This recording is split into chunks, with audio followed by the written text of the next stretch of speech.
Assalamualaikum warahmatullahi wabarakatuh.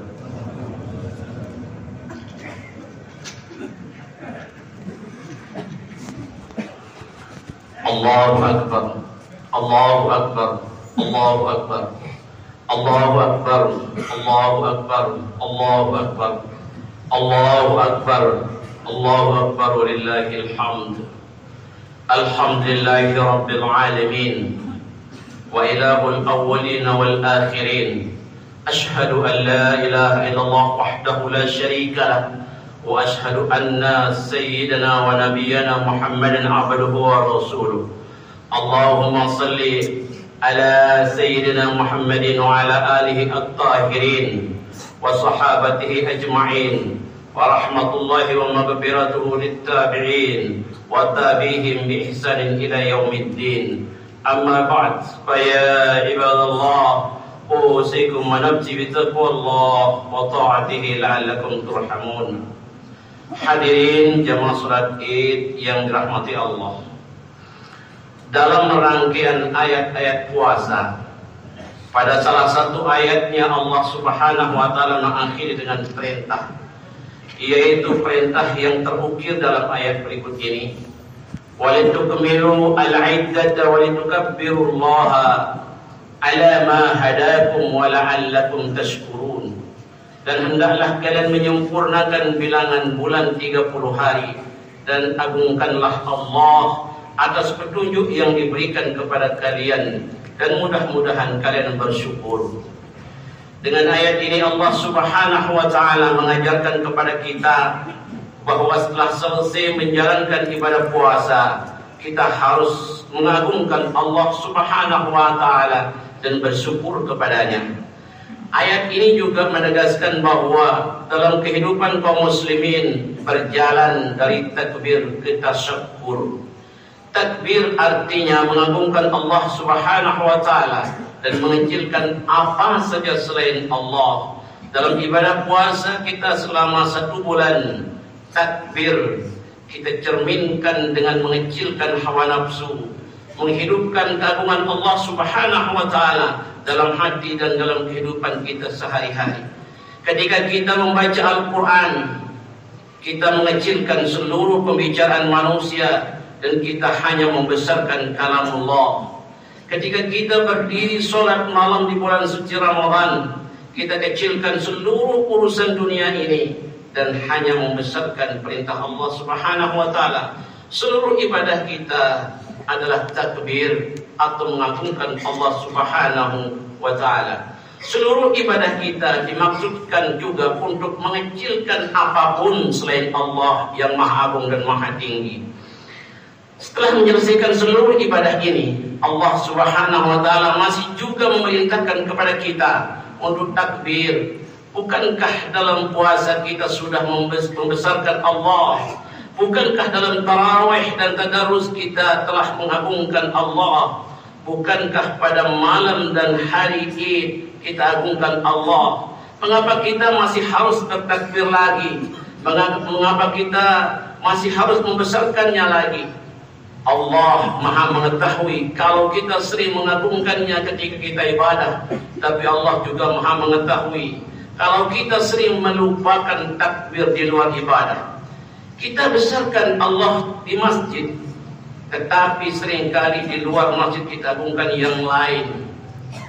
Kita agungkan kedudukan, kita besarkan keangkuhan, dan kita utamakan kepentingan duniawi lainnya sehingga lupa kepada takbir kepada Allah. Terkadang ketika kita berada di tempat kerja, tidak jarang perintah Allah dicampakkan. Kedudukan dan jabatan serta sederet urusan dunia kita yang seharusnya digunakan untuk melayani dan menyantuni orang-orang yang membutuhkannya menjadi tersandra oleh kepentingan pribadi dan golongan, kecuali bagi orang-orang yang tulus, yang tertanam pada dirinya didikan puasa Ramadan untuk senantiasa berbagi dengan hati dan yang tulus. Sebagaimana tulusnya air yang diminum, yang masuk ke dalam kerongkongan ketika berbuka, yang dibarengi dengan yang dibarengi dengan kegembiraan dalam menikmati rezeki Allah Subhanahu wa taala saat berbuka. Bahkan seiring dengan tegukan air yang ngalir ke kerongkongan itu, kadang juga kita tidak pernah melupakan doa yang mengatakan Allahumma laka sumtu wa bika amantu wa ala rizqika aftartu bi rahmatika ya arhamar rahimin.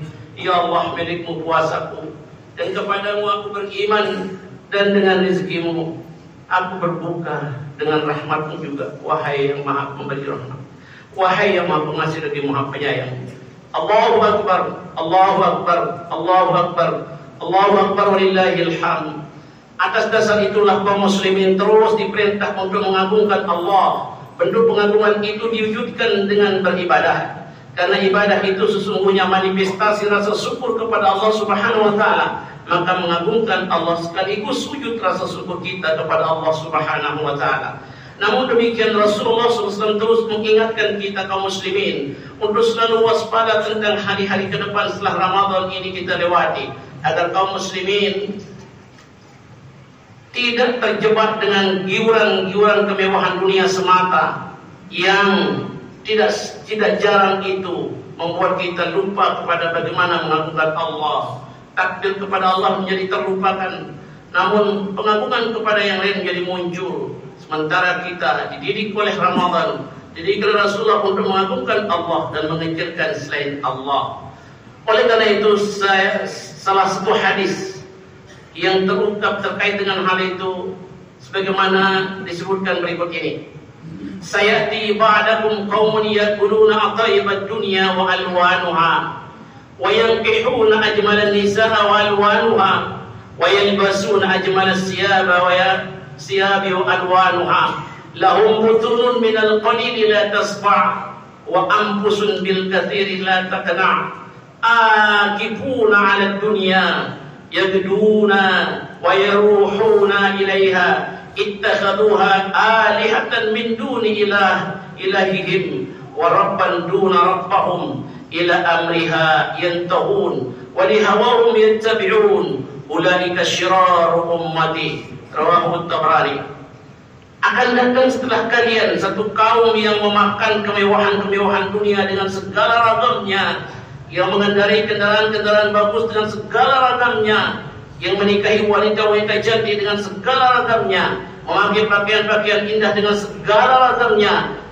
Mereka mempunyai perut yang tak pernah merasa kenyang dengan yang sedikit, dan memiliki nafsu yang tidak pernah merasa puas dengan yang banyak. Mereka menundukkan diri kepada dunia semata di pagi hari sampai sore hari. Ia hanya nongol untuk dunia. Mereka menjadikan dunia sebagai Tuhan dan pengatur hidup mereka. Mereka mengikuti perintah dunia dan menjauhi larangan dunia. Mereka itu adalah sejelek-jelek umatku. Hadis riwayat Tabrani. Bila dunia sudah dibesarkan, maka bukan saja Allah yang tampak menjadi kecil, melainkan yang tampak jelas pun menjadi tidak kelihatan, dan menjadikan kita acuh tak acuh kepada penderitaan orang lain. Adakah terlintas di dalam diri kita, di dalam pikiran kita, dalam hati kita, bahwa di saat memakan makanan yang enak, di saat yang sama, di tempat yang berbeda, ada orang yang bergelimang dengan kemiskinan, dengan kesengsaraan. Ada pula anak-anak kecil anak-anak cerdas yang tidak bisa bersekolah karena keterbatasan biaya hidup mereka, hingga tidak bisa bersekolah. Bahkan ada pula bayi-bayi merah yang kehilangan dekapan orang tua, bahkan tidak bisa membeli susu untuk minumnya. Bahkan dia tidak bersama ibundanya, dikarenakan karena ada sesuatu yang menyandra ibunya. Ternyata ibunya tidak bisa meninggalkan rumah majikan tempat kerjanya, dan bahkan ada lagi orang tua yang terpaksa keluar negeri demi untuk menyambung biaya hidup keluarga dan anak-anak mereka. Siapakah yang hatinya terbersih untuk menolong dan memberi perhatian kepada mereka? Kuasa mendidik kita untuk cepat tanggap dengan hal-hal yang seperti itu. Itu cermin daripada mengagungkan Allah dan mengecilkan selain Allah. Cepat tanggap dengan orang yang menderita. cermin daripada orang-orang sudah dididik dengan Ramadan. 1 bulan lamanya kita dididik dengan itu, agar itu melekat dalam hidup kita sampai ke Ramadan dan Ramadan berikutnya, sampai kita dipanggil oleh Allah Subhanahu wa Ta'ala. Itu adalah realita yang membutuhkan belas kasihan kita bersama. Sebagai bukti didikan Ramadan selama 1 bulan itu untuk membantu dan menolong serta saling bahu-membahu bila ada saudara kita yang membutuhkan bantuan dan pertolongan. Allahu Akbar, Allahu Akbar, Allahu Akbar, walillahil hamd. Hadirin yang dirahmati Allah, di antara ilah atau Tuhan yang banyak membius orang-orang beriman di antara kita adalah karena kekuasaan. Karena kekuasaan maka muncul pengakuan dan sanjungan dari orang lain untuk memuji-muji dan membesar-besarkan dirinya. Terkait hal itu, Allah Subhanahu wa Ta'ala dalam Al-Quran surat Muhammad ayat 22 menegaskan, hal asaitum in tawallaitum an tufsidu bil ardi wa taqta'un arhamakum. Maka apakah kiranya jika kalian berkuasa, kalian akan berbuat kerusakan lagi di muka bumi ini, dan kalian putuskan persaudaraan dan kekeluargaan. Berdasarkan ayat ini, hal yang sering mengganggu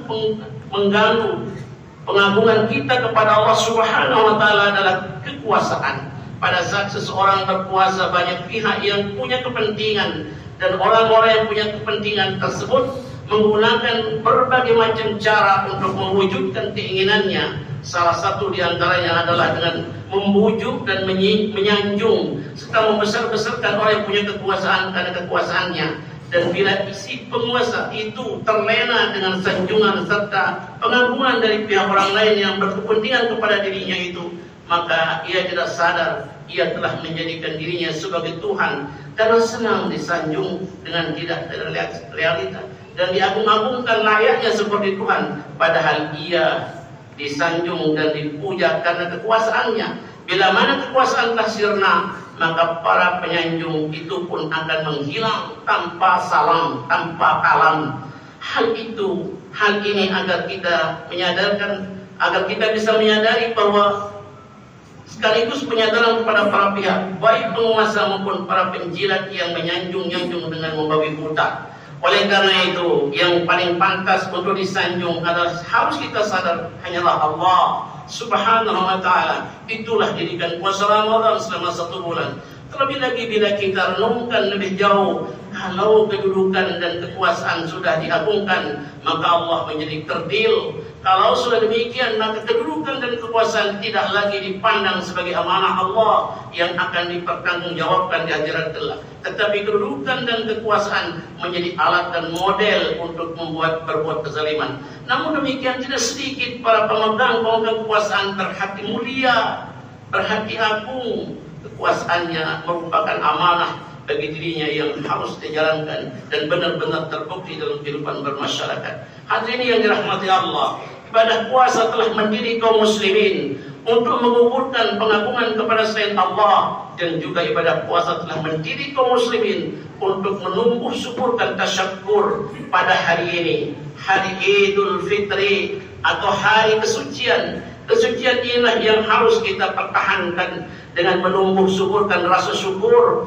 Marilah kita bertaubat, karena taubat yang menjadikan diri ini rubah, bersimpuh di hadapan Allah Rabbul Jalil. Inilah didikan puasa yang mengumpulkan takabur dan menyuburkan tasyakkur. Seiring dengan itu, maka berbagai bentuk syukur diungkapkan oleh Abu Abdurrahman As-Sulami dengan ungkapannya, as-salatu syukrun was-siyamu syukrun wa kullu khairin ta'maluhu lillahi azza wa jalla syukrun wa afdalu syukri alhamdulillah.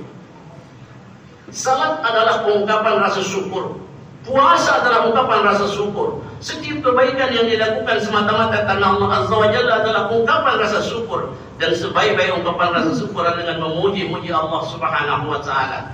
Hadirin yang dirahmati Allah, marilah kita akhiri ini semua ini dengan doa, dengan terlebih dulu kita beristighfar. Astaghfirullahalazim, astaghfirullahalazim, astaghfirullahalazim alladzi la ilaha illa huwal hayyul qayyum wa atubu ilaih. Allahumma shalli ala Muhammadin wa ala ali sayyidina Muhammad. Ya Rabbana Kesalahan telah menutup hati kami dengan pakaian kehinaan. Berpisah dengan darimu telah membungkus kami dengan jubah kerendahan. Besarnya dosa kami telah mematikan hati kami. Tak sanggup kami sampaikan doa karena seringnya kami melanggar perintahmu. Karena cepatnya kami melakukan larangan-laranganmu. Karena kurangnya kami mensyukuri nikmatmu. Namun kami beranikan diri untuk memohon kepadamu ya Allah. Karena kami tahu Engkau amat pemurah kepada mereka yang mendekatkan diri kepadamu. Engkau maha pemurah kepada siapa saja yang bermohon kepadamu. Engkau maha pemberi kepada siapa saja yang meminta kepadamu. Dan menemuimu dengan penuh harapan. Inilah kami ya Rabb, bersimpuh di pintu keagunganmu, bergetar berserah diri kepadamu. Kami sampaikan padamu ya Allah, betapapun besarnya rasa malu kami bermohon kepadamu sebagai hambanya dengan segala kerendahan hati dan merasa hina di depanmu. Ya Rabb, kabulkanlah doa kami. Rabbana, masihkah berguna pengakuan dosa yang kami lakukan? Masihkah menolong pernyataan nista yang kami kerjakan?